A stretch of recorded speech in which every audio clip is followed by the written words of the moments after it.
家好 ，Hello， 大家好，今天是周六，就是一周唯一的一天休息。我星期一到星期天都上班，除了星期六不上班。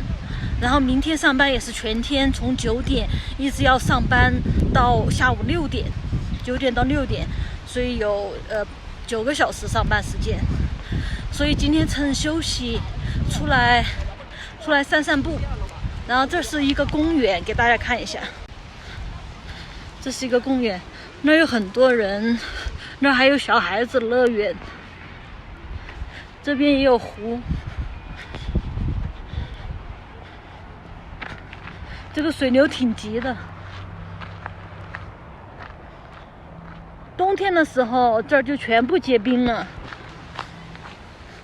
现在还有人在上面划船。这个水流好急好急啊，然后都不知道他们滑下去，滑到下游怎么样滑上来，很急的水。冬天的时候，这是一片萧条的景象，都没有这些树叶。然后下了2、3场雨以后，它就变得好绿、好繁茂、好茂盛。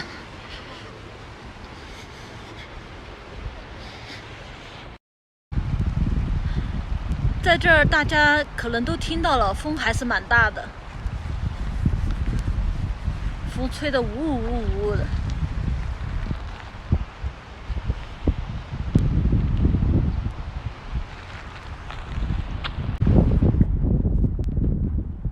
今天是唯一一天休息嘛，虽然这一天是休息，但是呢，还是安排的满满的，只能出来走1个小时、1个半小时。原因呢是。从周一到周七全部都是上班，全天都要上班，所以呢，今天得花时间来备课，还得给学生出期末考试题。我在这边教学生中药，所以呢还要备课，不仅要讲的有趣，而且还要讲的实用。所以要想很多办法来吸引学生，还是挺累的。因为这儿的学生他可以，这是一个私人学校，我教书的地方，这个打雷了，听到没？我教书的这个学校呢，它是一个私人学校。所以，学生他有权利开除老师。如果学生觉得不满意的话，就要把老师开除了。所以老师都是绞尽脑汁让学生感兴趣。我已经在这儿上课教书了，教了4年，还没被开除，还是因为努力的原因。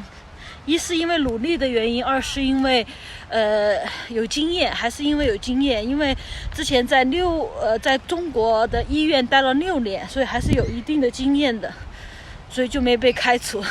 其实我们学校有些老师被开除，就叫什么，次数不是很多，但是也有。因为学生每半个学期，差不多每上课6个星期，就会填一次调查表，就是调查对老师的建议，对老师的满意度。如果有1半以上的学生，我的班上有30多个学生，如果有1半以上的学生对老师不满意，然后老师就会被校长给开除，就这样，挺残酷的。不过这样也好，对老师没有压力就没有动力嘛，然后对学生也是能学到最大利益，能学到最大化的知识。他们不像中国的有些院校，老师呢就是终身制的，就没有一个什么评估体系，所以不管上得好上得坏都不会被开除。对，当然也有很多好老师，但是以前我也有遇到过不是特别负责的老师，就上课啊，上英语课，然后就放听力，然后他自己就睡着了。那个时候已经是高3了，我记得很清楚。高3那么重要的1年，给我们放听力，他自己还睡着了，所以我不想当这样的老师。今天就跟大家分享到这儿，你有什么遇到过什么奇葩的老师，或者遇到最喜爱的负责任的老师，也欢迎大家和我分享。